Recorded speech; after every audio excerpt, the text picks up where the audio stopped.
Welcome back to Gemstone Podcast. My name is Lance Parker. I go by LP. I have Shy and Zack with me today, and we are excited about today's episode. First, go follow our podcast on Spotify Anchor. Please click follow when you find our page. Also, follow our Instagram account at Gemstones Podcast. It is at Gemstones Podcast. Follow. All right, man. So we're gonna start off with Shy. She kind of gave us some insight to our topic. So go ahead and take it away, Shy. All right, y'all. So welcome back to James on Podcast.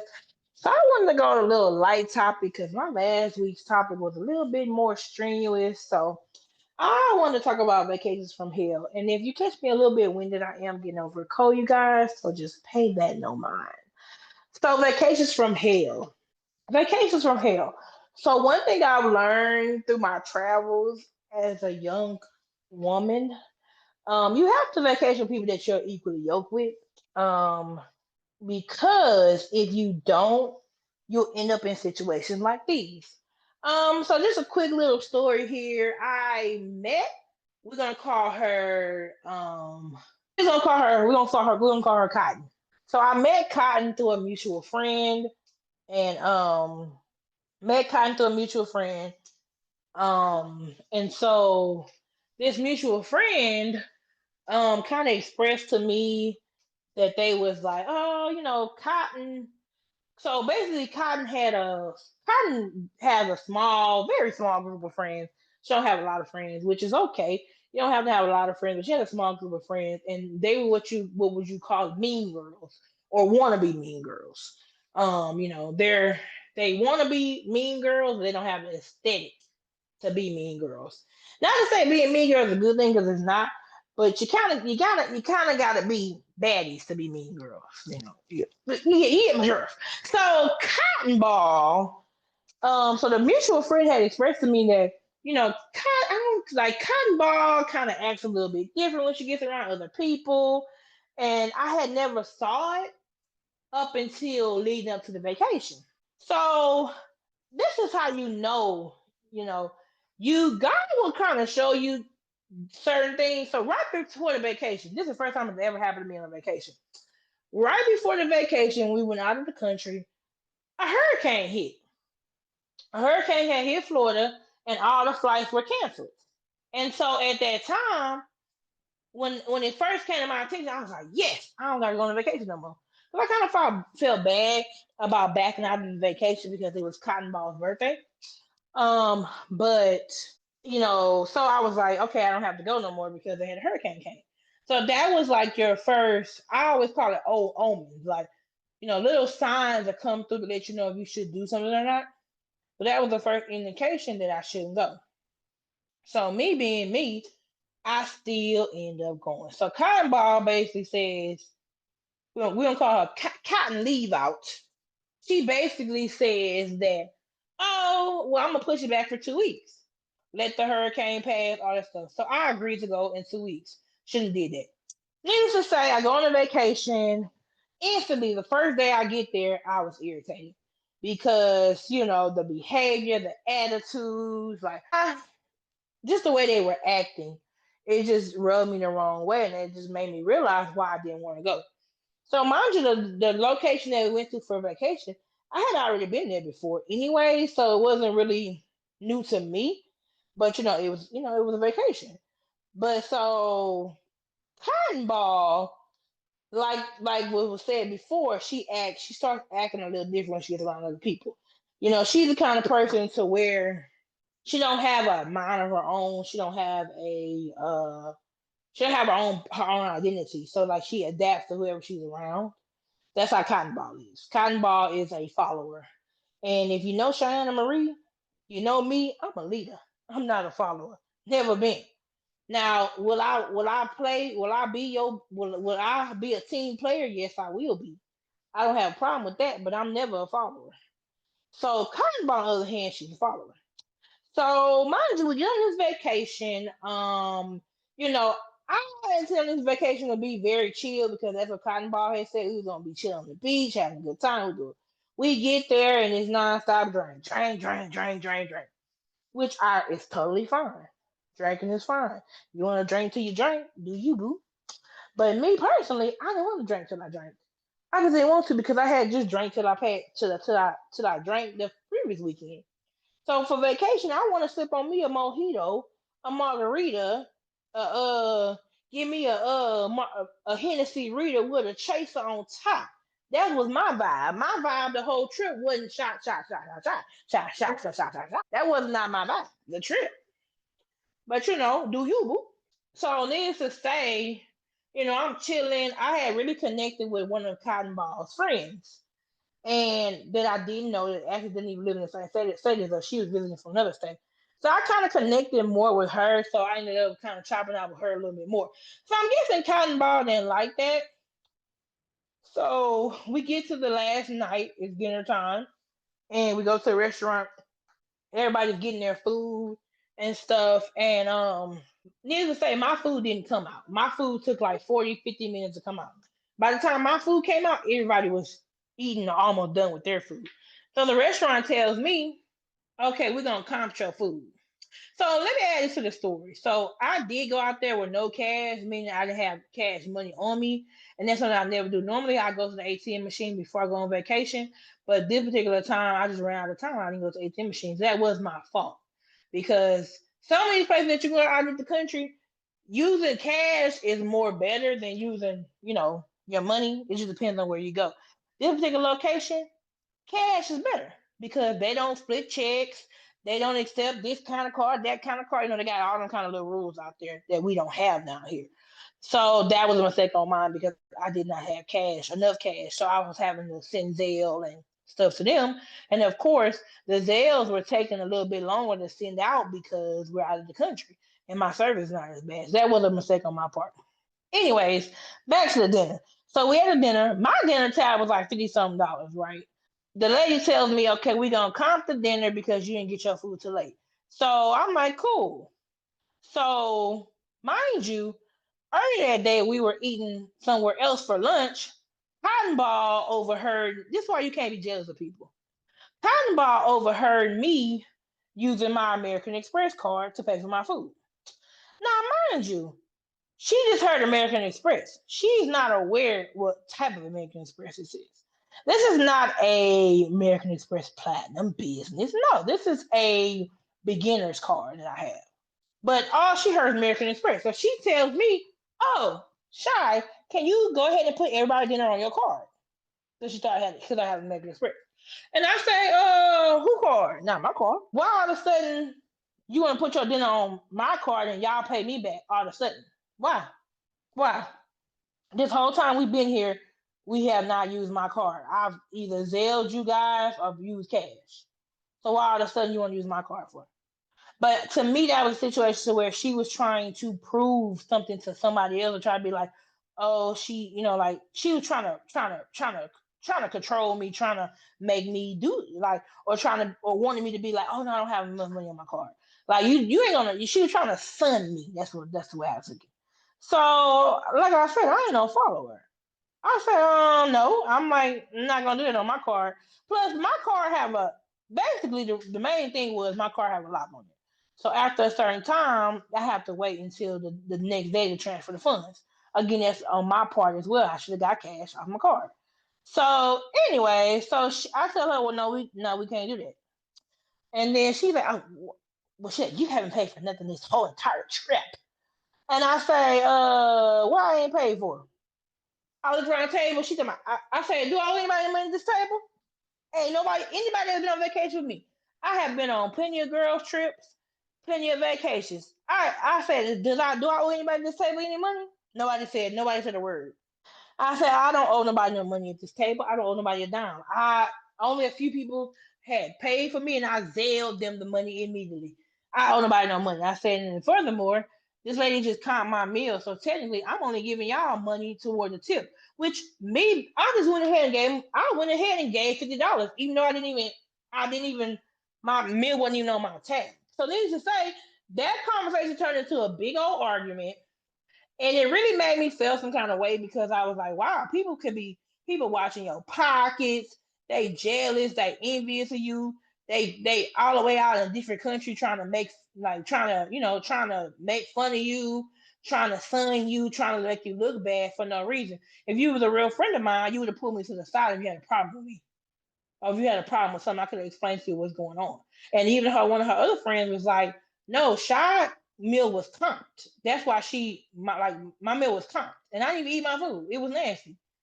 So, but you tried to embarrass me.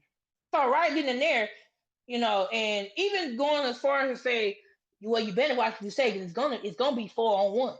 Like they were gonna jump me. First of all, let me tell you something about me. Nobody was jumping Shy. If anything, we all was gonna be on the way to the ER because I was gonna say to the floss. Let me tell you that. Let me just tell you that honey, look, that I would have set that whole house on fire. Nobody was gonna jump Shy. We all would have been in jail. Some of us would have been in jail. Some of us would have been in the ER. Nobody's gonna jump me. So right in there, I said, you know what? To avoid putting myself in a worse situation, when I get back to this Airbnb, I'm gonna pack my bags. I'm gonna give me a hotel. Not exactly what I did. I packed my bags and I got me a hotel. And so I got me a hotel, and I had the driver that we had been using the whole trip. I had him drive me to my other hotel, which my hotel wasn't that nice, but it was only for what 6 or 7 hours until my flight. So it was a travel. I think it was like a travel lodge hotel or something. It wasn't all that nice, but it was due. I got me a hotel. I got my bag in the morning. I decided to leave, and me and Cotton Ball leave out. We're not cool since then, but she still is mad about that because of me bossing up. So I just say all this to say, get to know people before you go on vacations with them. And also pay attention to the red flags. Like if a vacation gets canceled before you go and you already have reservations about them people, don't go. Number two, watch people that's pocket watching you, worried about what you're doing, what you got, and just certain things like that. Because to this day, Cotton Ball Leave Out still watches my social media. She even texted me recently, saying some disparaging things about me to my text messages. So just be careful because a lot of these females out here are single white females, single black female vibes. And all in all, I had fun on vacation. I enjoyed the beach. I enjoyed the boat and all that good stuff. But I definitely would not go on a vacation again with people I'm really not equally yoked with. And yeah, that's pretty much it. Like, I think that it's good that you took those measures to protect yourself. I think the last part that you said is what's key. You felt the energy in the friend group changing, and you felt like the leader of that group was turning people against you. So to protect your safety, you got you a hotel. Um, I think that's so important because we did see, I think a few years back, where that one young lady on vacation was murdered by her friends. Um, and I think that's so key. I'm glad you had some discernment and that your spirit told you that because that that's real because things that were said after that, which led to me to like, man, I'm glad she made that decision. And we ain't got to get into what was said after that, but there was a lot more conversation after you got back stateside, and things like that. So I'm so happy you took that you took that heed, that warning. Um, I also think what's funny is that you know y'all went to another country and they wait to decide to crank up like they, but don't do it on stateside. That makes no sense to me. So you wait till you get to a whole nother country to act a plumb fool idiot, but stateside, you cool. You cool, you got a no level class. head, you cool, you have a level head, blah blah blah. But then as soon as you touch down on sand and hot air, your brain just melt in your skull. It's crazy. Yeah, Another and thing you then when we said get to though, stateside, when I say we can come see about each other, then you get to run and hide. then you mentioned something about alcohol. Sha, I think that's so important. You said that y'all weren't doing that with the alcohol like that. So that you wasn't. They said they was just throwing them back, throwing them back, but you weren't trying to do that. So that's spot on. So that's what I gotta say, man. I think you had a level of discernment and a level of spiritual guidance that helped you through this process, and that's why things turn out on a good end. And you say it's a vacation from hell, but I think that God protected you. I think God protected you. You still got to experience another country, so Absolutely. And I still had a good time, even with the mess, but I could have just stayed home and all. But it is what it is. I learned a lot. And one thing about me, you cross me, I'm never with you again. So Nappy leave out, excuse me, Cotton Ball leave out, she ain't got to ever worry about shot. She ain't got to ever worry about me ever again. But she needs to you know, just get your own personality in your own mind. Stop being a follower. Like have your own mind. You mess yourself over with really good people and potentially good friends like me, because I'm a damn good friend. You mess yourself over by being a follower. That is a situation, like Lance said, where you had to take care of yourself, and what you did was the most responsible thing you could have did is getting on space so you can be protected from the people around you because you feel like something could happen. As we seen with that lady, as Lance said, something did happen to her, and I would hate for something like that to happen to you. I understand you got them hands, you can throw them things, but still, there's no need for us to put ourselves in a situation. We don't got to this older age. We're not trying to do no crash out stuff like that no more. I mean, yeah, we can't do it, and we ain't too far from it to do it, but we've grown. We can put ourselves out that situation now. Um, so I'm thankful that God was able to touch you and let you get out that situation. It's unfortunate that people that you thought were friends would do things like that to you when you're out the country, supposed to be out there protecting each other, having fun, making sure we're safe, especially when this is a girl trip, because that's the most vulnerable trips I think you can have. Yes, it's a multitude of girls there with you, but they can easily still something happen. So it's like for y'all not to be bonding and having that sisterhood, protecting each other and looking out for each other, that situation is pretty horrible. And you just gotta choose our friends sometimes, man. Sometimes stuff like that happens, but now you have understanding, like I'm sure you do, is I'm not gonna hang with you in certain situations like that. Or I'm not gonna hang with you, period, in certain like that, because you're not the type of friend that I want in my life. Because you always looking to bring somebody down instead of build somebody up, type situation. You know what I mean? And that's all you can say about that. Just thank God you. Unfortunately, you had to learn it when you had to learn it, but it's a thing. It's a good thing that you did learn it, so you don't have to worry about that person no more. Right. And this is how you know you make the right decision, because 6 months later, this person still got me on their radar. 6 months later, this person is watching my social media and texting my phone, calling me fat, calling me names, and this is months later. This is how you know a person is miserable, because honestly, I hadn't thought about that person since it happened. Like once I got home and put my feet up and rub my feet together, that was it for me. I don't hold on to things in my heart. I'm not once I wash my hands, that's just it. But this person still got me on their mind 6 months later. So baby, I hope they heal. They probably listen to the podcast because they're a stalker, so they might listen.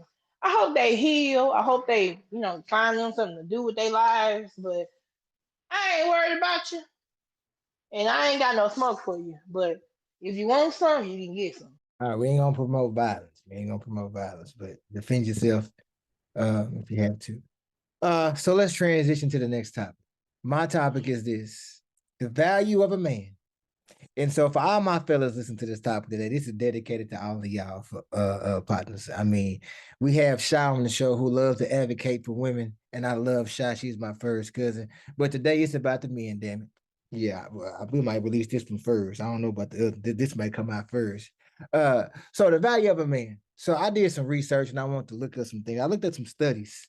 I looked up actually 10 research studies about what is the value of a man, because there's so much ingrained conversation about what a value of a man is.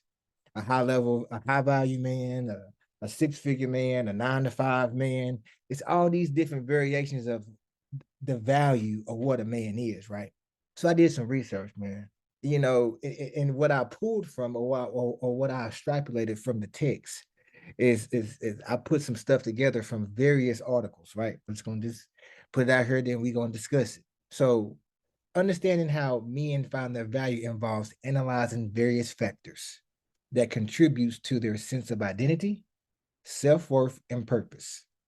Now, I found that very interesting. It said identity, self-worth, and purpose. Then I read more, and I put this other conceptualization together. It said these factors often include societal expectations, personal achievements, relationships, and internal measures of success. While statistics on this specific topic may vary depending on culture and societal context, but here are some key supportive contributors to how you add value to yourself as a man. Now, it said work identity, fatherhood if you're a father, physical fitness, volunteering and mentoring, personal growth, spirituality. I'm going to say them again. What was discovered? It said work identity. So, what you do for work? Do you find value in your career? Are you making decent money? Et cetera, et cetera, et cetera. Fatherhood. Are you a great dad? Are you involved in your children's life? Do you contribute to the household? Blah, blah, blah. Physical fitness. Are you in good shape? Volunteering and mentoring, which I think volunteering and mentoring is very important, because when you volunteer and mentor, you're providing education to the next generation, or you're helping someone. You're lending a hand down and pulling somebody up. Personal growth, that can be various different things: self-improvement, personality satisfactions, character flaws that you're working on, et cetera, et cetera, et cetera. Then it says spirituality, your prayer life, whatever your spirituality is, your prayer life. Now, the reason I bring up this topic is because I am sick and tired of good men being mistreated by women. And you mistreat good men who possess all these qualities out of selfish gain. Now, that's just my perspective, in my opinion. Now, the question I have to the group is what I just read, does that coincide or does that align with how men find value within themselves? Not necessarily. I don't feel like those are the values of a man. I mean, I feel like a man will have a little bit of those inside of him, and every good man will have some of those in them. I'm sure you will want somebody that's man that's faith willing. I mean, that has faith. You want somebody, you and your family and your kids. You want a father. I guess a lot of those could be good. I mean, those are values of a man. You want a father in your kid's life that's going to be there and not a deadbeat. So, yes, I do feel like I take that back. Those can be values that children, women, and people would like to have in a man, but that's not necessarily the value of a man. We all have our own aspects that we value in and we own things that we appreciate, or I don't know. I think I just don't like the word value for it. Should I go ahead real quick? Let me get my thoughts together on this real quick, if you don't mind. I don't like the way value sounds for it. No, I know where you're going, Zach. I would say no, because I feel like those that list of qualities is what men and other men see as valuable. Oh yeah, he got a nice house, he got a nice car, he taught us how to do so and so, and he this and this. Those are things that men and men big up. For me as a woman, I didn't hear character things about him. I didn't hear that he was faithful to himself and to his wife, or if he have a wife. I didn't hear that you could trust him. I didn't hear that he was not a liar. I didn't hear that he was dependable. I heard a lot of things that are things that are interchangeable. I didn't hear anything on that list that says anything about who he is as a person. So to me, That list is something that all men should have, but I don't think that makes them. That makes them valuable because they have those things on the list. Like all those things can be an asset, but anybody can have that. Like anybody could, everything on that list, anybody could do. Any man could do all those things on that list, but not all men could be trustworthy. Not all men could could be good fathers. Not all men could be. It's other things that everyone just don't possess. So that list is kind of surface to me. So for me, I'm not gonna say I disagree or I agree with it. I don't like the word value. I would say that some of these are core principles. I think, having a purpose and, identity and self-worth, that's core. It's a core principle. I think taking care of your physical fitness is a core principle. I think, having a connection with a higher power who is, I believe in God, Jesus Christ, is a core principle. I think, setting personal goals so you can have growth within your character, within your personal life, within your achievements. I think that's a core principle. I think uh, I think these are core principles, and I think we get caught up on the word value. And value is such an overused term because each of us have different values in life. So when we say the value of a man, well, hell, that can be anybody because we all see a man differently. But when it comes to core principles, that's much different. Because if I have a core principle, that's a foundation. That's my fact. I think work identity, if you have fatherhood, taking care of your physical fitness, personal growth, spirituality, and also, mentoring and volunteering and assisting brothers like you, that's a foundation. And then you build on that. Then that's how value is settled in. It settles in based off the foundation. And I get so frustrated when conversations like this come up, when a woman or a young lady may say, "Well, uh, that man ain't got no values." Well, what is the value of a man? Because when I hear something like that, the value of a man, I'm thinking a price tag. Because if I go take my car to get traded in, they're gonna say, "Well, what's the value of the car?" So are we saying men are price tags? No, or are we? So I think core principle should be the term in which we use. And I think that women don't appreciate men who have these core principles. Well, that's subjective. I should say that. I'm going to say I think that these core principles aren't as recognized and appreciated as they should be because it's very rare to find a man that has all of this. It's rare. Even within myself and Zach, you can contest to yourself as a man, as I'm saying these are core principles. I don't think I possess all of them. Do I strive to have them? Yes. I don't think I possess all of them. But if you have majority, that's a rare commodity. And I just hate to say this, man, and I hate to say this, fellas, but the appreciation of us is declining. I see it at work. I see it in relationships. Here, my own relationship.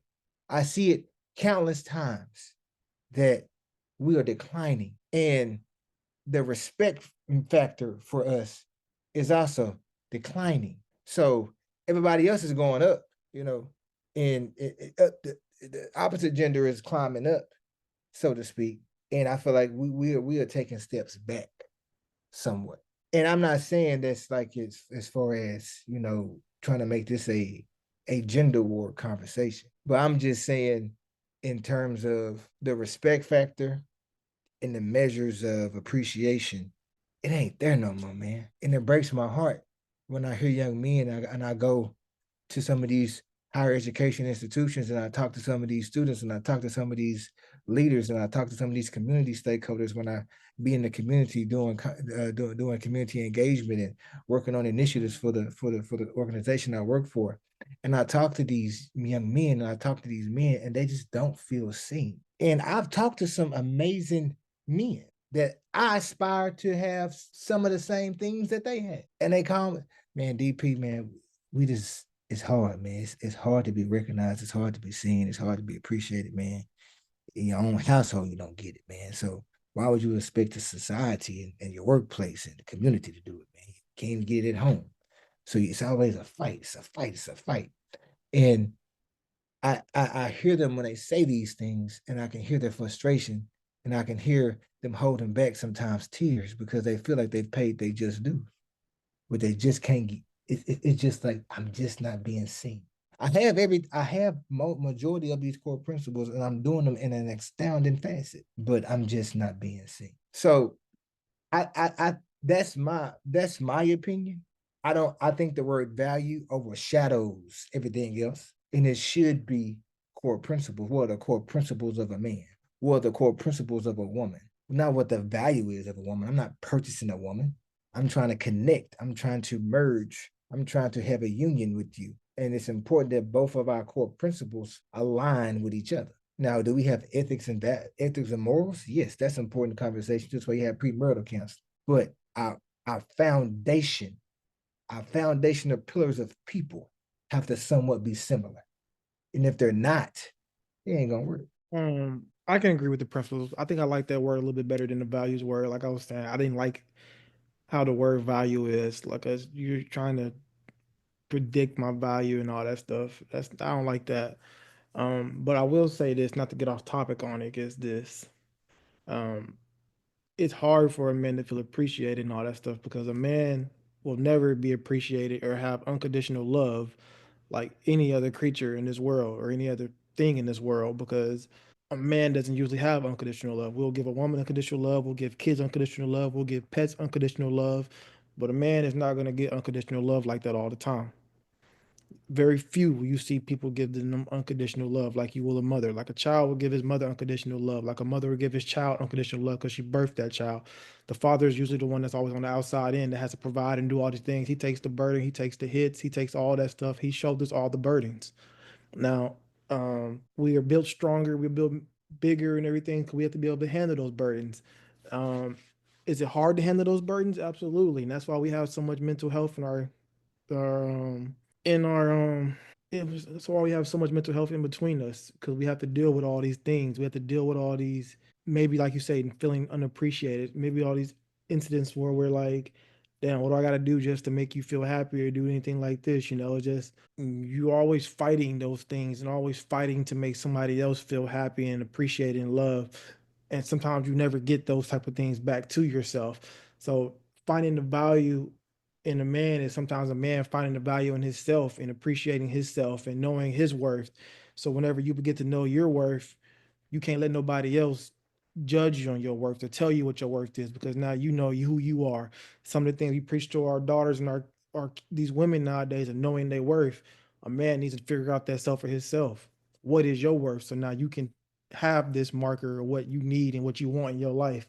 So you don't let these other circumstances, other people come and tell you what your worth, your life is and what your life is worth. Boy, you hit the nail on the head.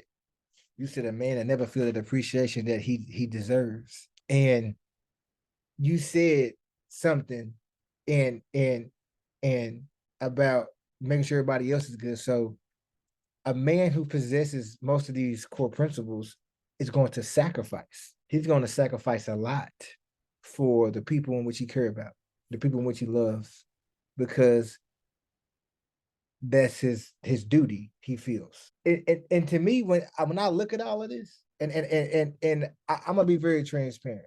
When I was reading these, I said I think it was 10 articles. And then I started putting all this together and pulling, and then the information. When I read all of this, I thought about leadership. And I thought about the concept of leadership as, man, this is all talking about like the individual understanding their identity, their role, their importance to be physically fit, their importance to assist others, their importance to set goals for themselves, their importance to be grounded in God. All of this to me stems from a point of servant leadership. And most servant leaders never feel appreciated. You're too busy helping everybody else reach their next goal, lift them up, help them break their barriers, help them break past plateaus. You never feel the appreciation that you feel like you should deserve because you assisted so many people on to the next. Same thing with transformational leadership. I feel like these principles coincide and have a piece of cohesion with servant leadership and transformation leadership. I really do. And I was like, damn, So the core principles of a man is just simply being a good leader. And most good leaders are rarely recognized by those who they push up. They normally are recognized well after, but they have helped so many others reach new heights and new goals. And that's how I saw it. Like I said, I could be wrong. This is just my opinion and my perspective based off what I read and based off what's being presented.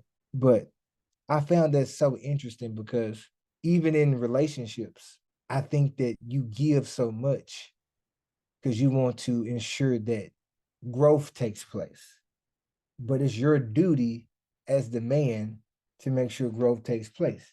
That can be an intimate relationship, a work relationship, a parental relationship, whatever the relationship may be.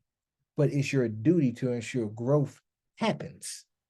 The only way growth can happen if you educate, you provide transformational information, you do a little serving, and you push them into, the next stage into their life. But when you're doing that, you don't always feel appreciated because you're doing so much work for the individual to get to the place in which they need to get. And I just found that interesting, and I want to share this topic with you guys. And Zach, you hit the nail on the head, and I know I've been talking a lot, Shy, so I'm gonna go ahead and let you talk. I agree with the great leaders part because you got to be a great leader in order to lead the family. I also think I think that men still have a lot of pressure on them as far as relationships, work, kids and stuff. But I also think that I feel like the pressure is not as heavy as it used to be because women are wearing so many hats as well. So I get what y'all are saying. But I also feel like happy's the head that wears the crown. So if you want to be the boss, you gotta do what it takes to play the cost, and that's whether you a woman or a man. So I mean, and at the same time, if you feel undervalued, and this go for women, men, children, jobs, whatever. If you don't feel valued and where you go, you might need to go to the other direction. You know, because I don't go where I'm not valued. That's one thing I didn't learn. It took me a little while to learn it, but I don't go where I'm not valued. I try to stay away from places I'm not valued at. So I can get it from both aspects. I feel like one thing I did learn as well, you know, give men a little bit more grace. Like you said, if they possess some of those qualities, give men a little bit more grace. You don't have to be so hard on the men all the time just because you can, just because it's your prerogative to be. No, give men some grace sometime. Give men a thank you sometime. I always make sure I show gratitude, regardless of the situation. Just anybody in general, like you do open the door for me, I'm gonna say thank you. I just try to make sure I show gratitude because you just don't know how a little thank you can go a long way. That man might go out and cut the grass and paint the house and go hunt down the food. But gratitude go a long way. So just show more gratitude, grow gratitude to men out there, and it's all gonna work itself out. Something else you can put onto that too, Shy, is a man can tell you every time he's been complimented because it don't happen that much most of the time. I mean, now we do have the prima donnas that look very great or look very handsome, so they might get it all the time. They can tell you every time. But majority of men in this world can tell you every time some woman that made him blush because they say, "Oh, you look good," or "Oh, you got that smell good on, boy. Who you going out to get?" Like they can remember when getting flowers or something's been given to them because it don't happen that much. So, That's um, true. Can I add something to that? absolutely. I was listening to this dating coach, right? And he's a guy, and he was talking to this lady, and he was saying how, women, okay, they think on date three, okay, let me pay for the food, let me this. He said, nah, he was like, just think about this. What if you bring him something that's sentimental, that's not too expensive, like something that's $20, $25? He was like, men rarely get gifts. He was like, men rarely get Christmas cards, they rarely get these kind of things. And she said that she went on a date with a guy. She said it was the second date. He mentioned that he liked, let's just say the OJs. And she said she went to an old record shop and found a vinyl record of the OJ and gave it to him. And so the man literally cried. The man almost cried because men don't get gifts. Men do not get a lot of things that was sentimental because one, she remembered he liked the OJs, and number two, it was a vinyl record that you just not gonna find everywhere that you go. So it was very nice of her. So I say, you know what? I'm taking notes. The next man I'm gonna date with, if he tell me he likes SpongeBob, guess what? Like number two or three, I'm finna have him some SpongeBob. Something. I'm finna go to the store and find me some little SpongeBob T-shirt or something. I'm gonna bring it to that man. Cause baby, I love you. You my And everything. you know something Shot, boy, crazy? shot funny, boy, shot funny in the mud, boy.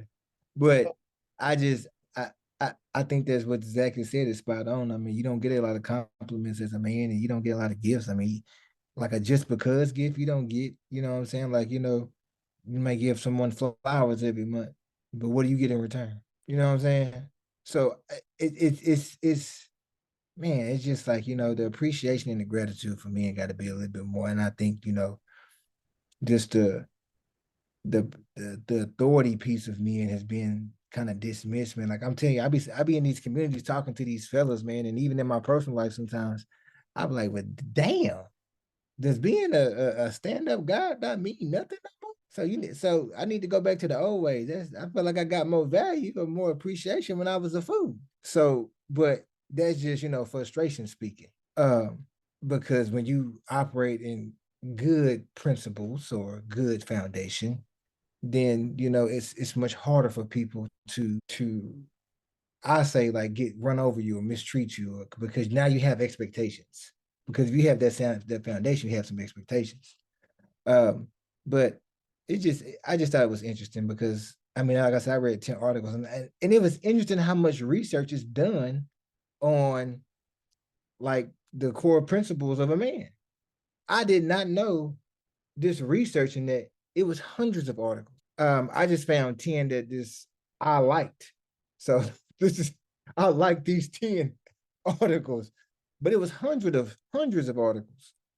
And I think some are talking about the importance of single men households and single father households and how they create more structure for children. And it was like it was so much that I can unpack there. But I mean, like I said, I didn't. But I was just like, man, man, what's going? Like, man, what's happening over here? Like, this is a lot of information. But I just thought that was interesting. So I definitely want to share it with you guys and have a conversation with you guys about it because I mean, we talk about you know a lot of different concepts about the adverse behaviors of men, but we really don't really dig into what the core principles are. So I just want to bring that up.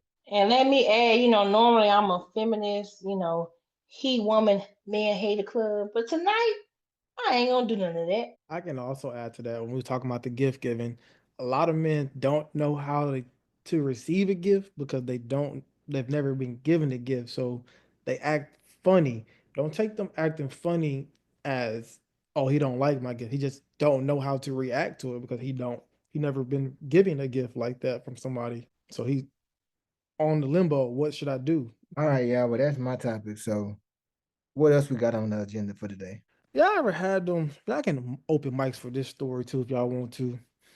Y'all ever had them stories of them friends where y'all just crash out with all the time? Them friends where if you hang out with somebody gonna mess around and get in trouble, hurt, or go to jail. Yeah, me and you. Hey man, chill out, bro. Chill out. Chill out. Don't be putting my name out there like that. Um, I got three friends, or it's four of us all together. I got three other friends that I know. If we all four get together, it will be a crash out and somebody going to jail. So I got a story time from back when we was, I don't know, we probably what, 18, 19, something like that back in the day. We was going to a camp out there in Tarleton. I know you remember that, LP, called Duck Camp. Duck Camp is the orientation for all freshmen coming into Tarleton State University. Now, this is out there in the middle of them woods in good old Stephenville, Texas, out there with them countries. Yes, now we come on out from the dub. We all head on out there because my boy is going to Tarleton State. So, no, they go going there. So we going to the orientation to go have fun, have party, My boy, my boy, gosh, I can do names. My boy M. We just gonna do initials. We're gonna do my boy M. He driving the car. We all get in his car. We driving down there to go to the duck camp. The duck camp, now I mention you, is in the middle of nowhere. We in the woods, y'all. Like when I say we is in a field of just nothingness with 100 cars, 150 cars in the middle of this field with a stage in the middle of the field for a concert in the middle of Stephenville, Texas. Now, to back up a little bit more real quick, we probably around 18, like 18, 19. Don't ask me how we all got liquor, but we got liquor. We got moonshine. We got 30 packs of Keystone. And we got a little personal thing of Henny for all of us. We going out there to Stephenville to have a funky good time. We get out there, we have fun. We meet all our friends, people from the Dub, people that's going to school out there in Stephenville. My people were joining the Lamb Makai out there, that big frat out there in Tarleton. So, we plugged in with the frat. We lit in that mug, having funky good time. When this that Project X era right now for us. If you millennials, you know that Project X era. That stuff was wild. So we Party in, like a rock star. you know what I'm saying? We Project Xing it out there. Totally do. The aroma is in the air, if you know what I'm talking about. The drinks and bottles and cans everywhere all over the floor. Now, the party was great. Now, the sad part is now we got to get home, right? So, all these people tore the hell up. We trying to figure out how we're gonna get to our next activity to get home. So my boy A, he found some shawties, about 3, 4 shawties. Everybody got their own little tag team. So we about to go to their house, right? He hop in the car with them. We say, bet we're gonna get in the car with him. We're gonna follow you to the next destination so we can keep drinking, having some fun, have the party going and all that stuff, right? So now we leaving the field. Tell me why these fools got pulled over. So they getting pulled over right now. Uh-uh. It's about I think it's what 3, 4 girls in the car, him in the car, and there's a case of Keystone in the back trunk. So we pull over behind them, just to wait on them so we It's can get. Keystone beer. Yes, you know Keystone, the 30 pack that just water beer. The stuff was dirt cheap. It was He like, water. come on now, that's all it really was. It's, Okay. I don't know. I don't drink beer, but I continue. so they get pulled over. They got about 2 cases of Keystone in the back, 30 packs. They all got them MIPs. They shit out of luck. MIP. MIP. Minor in possession. Ah. Okay. Y'all was bad. They had to get out and pour them drinks out. Now, we trying to wait and follow our boy because that's where we was going with, thinking they gonna get away. We got the wee. They pull up behind us. I said, Mm. nah, I said ain't so kinfolk. This was the drugs in this car. Hell, hey, don't put that on us. So my boy M, if everybody know M, that probably know this story, know who M is. This man is a fool. So my boy M did not have a driver license for y'all. And we driving his car. This man pulled out his school ID. That's all I got. I got my permit, but this is my only ID I got right now. I said, ain't no way you got me He out here left it with in no. the car. He left it in the dorm. Nah, he ain't have one. He forgot it. That's all he had to say. Man, he could have said that. He could have said anything, but he pulled out the school ID, man. The officer looked at that man. He says, anybody else in this vehicle have an ID? My other boy, my other boy Jay, he didn't have no ID. I'm the only person in the car with the ID, with a driver's license. So I gotta put my hand up. I've been in the passenger seat. I wasn't supposed to be DD, so I'm drunk. I'm having a funky good time out there. The officer pulled up to me. Need you to take a breathalyzer. I said, oh shit. I had to get out the car. I took the breathalyzer. I passed the breathalyzer, y'all. I know I didn't pass the breathalyzer. That man just didn't want to deal with my ass today. He just let me go. He said, "Sir, I need you to drive Say, the car." forget it. And he can't get back in the car. He can't drive the car no more. I said, "Cool, say no more, officer. We going home anyway right now. Don't worry about it. I'm gonna drive the car. We're gonna get up out of here." So My boy A, he's still in the car getting his ticket and pouring out all the beers. The officer let us go. They told me I had to drive the car. I took the keys. My homeboy got in the passenger car. I burnt off. We burnt off to the gas station. It's my boy car. He has to drive his car. I said, hey, it's your car. You was fine. You didn't get the ticket because you was drunk driving, nothing like that. You got the ticket because we was waiting for our people, when they pulled up behind us because we was waiting in line. So I gave him his keys back to his car. We get to driving. We trying to find our boy A because he's still with the shawties. We trying to figure out where the hell he is in town. We are driving through a suburban neighborhood, right, y'all? We on one block going one way. On the other side of the block, we saw a cop going a different direction, right? Y'all, tell me why this cop pull out. The cop hit the lights. Y'all supposed to go home. Guess what my boy M did? Keep going. That nigga hit the gas. That hit the gas. I said, no, don't do it, nigga. That man hit the gas. We hit by 100 through that little suburban. Pull up in the little apartment parking lot. Everybody go to sleep. We some idiots at that point because why we not get out the car and just walk around the apartment? We don't know. Everybody Y'all go. stayed in the car? We stayed in the car. Everybody went to sleep. And the police never caught y'all? Let me get that far. Oh, okay. Everybody go to sleep in the car. We see the cop pull by. He shined a light, couldn't find the car. Another cop came by another direction, shined a light, couldn't find the car. Another cop pull up, shine a light. I think I found the car. One of the cops get out, start banging on the window. He bang on my window. I'm asleep. I'm not moving. I'm in the. He bang on that mother one more time. I get up. I wipe drool off my mouth. Hello, officer. How can I help you? What are you showing that? My boy Jay in the back seat. That never woke up. He played sleep the whole time. I said, you ain't dog. Why you gotta be in the back seat? M woke up when they banged on his door. They pull us all out the car, dog. I said, oh, she going to jail, nigga. This the second pullover in the same night. Nigga. We can't get out this one, dog. There ain't no way we getting out this night. We going to jail. So they get to talking to us, talking about, guys, didn't we just pull y'all over earlier? Like, we got on the thing. Y'all pulled over once already. I said, yeah, that was us. We just trying to get to the house. Officer, we trying to get home. They gave us a talk. We was telling them, they asked us, what are we doing out here? We telling them we're for orientation. We're all going to sports. At that time, we were still running track and football and all that stuff. So we telling them we running track and football today. They blessed us again. They blessed us again. They was talking to us about how we Because I came. had a praying grandmother. Talk to them.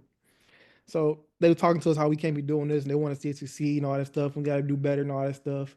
Like I said, my homeboys are in the Lamb Kai is a huge white frat out there in Tarleton and all that stuff like that. I think that's how you say the name, Lamb.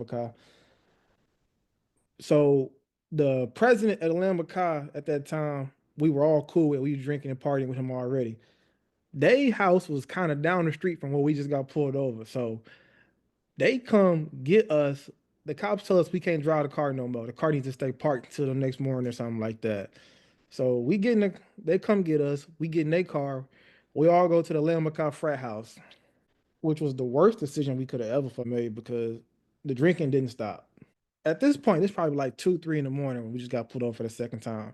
So we go to the Lamb frat house, right? We don't stop drinking till 8 in the morning on the way home. Fist pump. Bruh. I'm talking. And at the worst part about this is at this time, Mama Durst is at the house waiting on my ass, trying to figure out. Oh man, where the hell you been at? I'm taking. Hey, mom, I'm gonna be a little late. I'm spending the night over. I got my toe up when I got to the crib, dog. I got to the crib at 9. And I got in the crib at 10 in the morning. Talking about I'm tired. Man, you got a pocket, boy. You had a pocket. That boy got home at 10 in the morning. That boy had a pocket. 10 in the morning. I didn't even tell you. We finally got A. We finally met up with A at the frat house. He finally got picked up. We finally picked him up at with one of the frats. We went and picked that man up. Picked that man up. He finally tells us he got an MIP.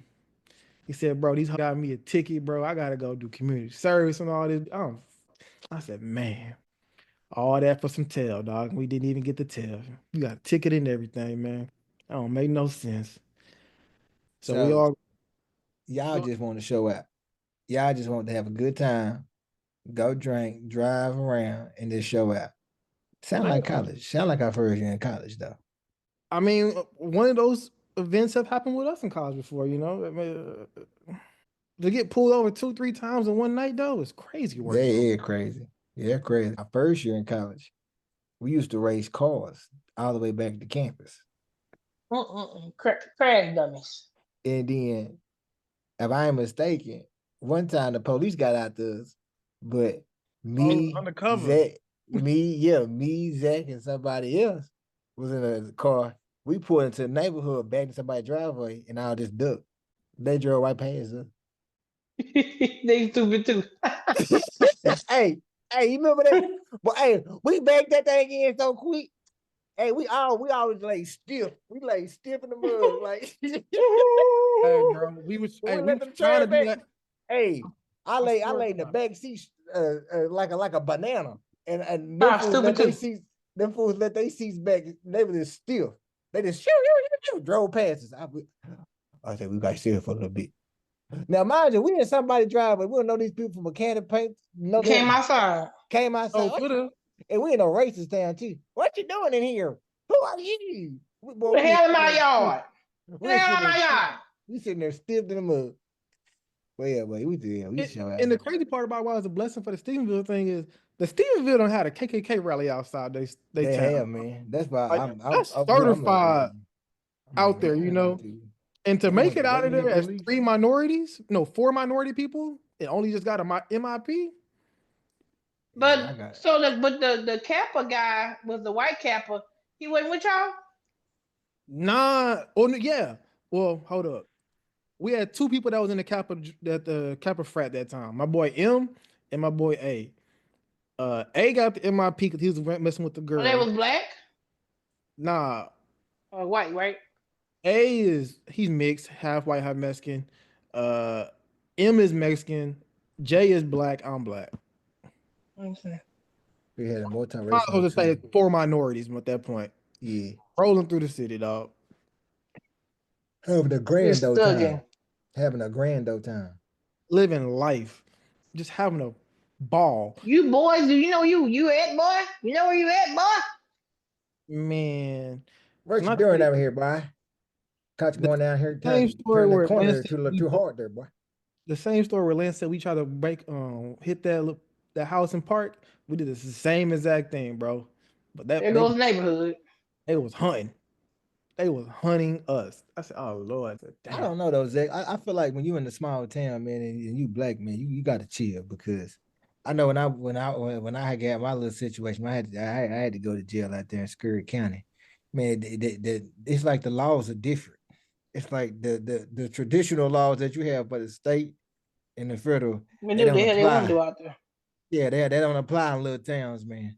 So you got to watch what you're doing out there, man. Man. I agree, but I disagree with you too somewhat. But we was cutting up though. Well, I just say I ain't gonna put you in there. I was. Have y'all ever heard of Paris, Texas? Yeah. Paris, Texas is. I had a long time ago. I rode out there with my friend. They all biracial, and when we got there, one of her aunts got the sheriff got out of her car with some boots on and some Daisy Dukes and a tank top and served paperwork. Them little towns, they do what the hell they want to do. They definitely the sheriff. But what I was gonna say is this: I agree and I disagree because this is gonna be a iffy topic for some people too, probably here. When we didn't get the same amount of love as we did when we was out there in Snyder because we weren't like Snyder athletes. We was at the school. We was at the WTC. They didn't really care about the college. Now, say if we was one of the athletes that was at the high school where they watched and they nurtured and everything, can we still get that same type of attitude? Yes. But I will say, as being an athlete in a small town, sometimes you do get treated a little bit differently. They give you a little bit more leeway for some things if you're actually a good athlete. But that is our story for the day. That's my story time. I hope y'all enjoyed it. Hope it was a little laughter to y'all to see some of the crazy things we used to get into. But we're gonna wrap up this segment. We hope you enjoyed the gems. I hope you enjoyed the day we had with y'all guys. We hope y'all had a blessed and beautiful day today, or y'all going to have a blessed and beautiful day whenever y'all listen to this. Um, Once again, if you want to reach out to us and give us fan mail so we can read some of y'all's questions y'all have us or just interact with you guys, please reach out to us at gemstonespodcast@gmail.com. Once again, that's gemstonespodcast@gmail.com. Or reach out to our social medias. That you can find us at Gemstones Podcast on Instagram, TikTok, and YouTube. Once again, that's Gemstone Podcast at Instagram, TikTok, and YouTube. And you can always follow us individually on our social media. So we're gonna give you out our social medias right now. Mine is zdurst25 on Instagram. Sha, go ahead and give your stuff out. Mine is Shy Marie __. LP. Just type in Lance Parker to come on up. Okay. Like we said, Yes. it's tax season, so y'all better be sure to reach out to our girl Shy and get y'all taxes done. Mhm. Free estimates. We located in Pearland, Texas. You can come in for an appointment or you can do it virtual. And we love y'all guys. Y'all have a great day and keep enjoying the New Year's and y'all keep going further as y'all have a good New Year. Thank y'all. Bye.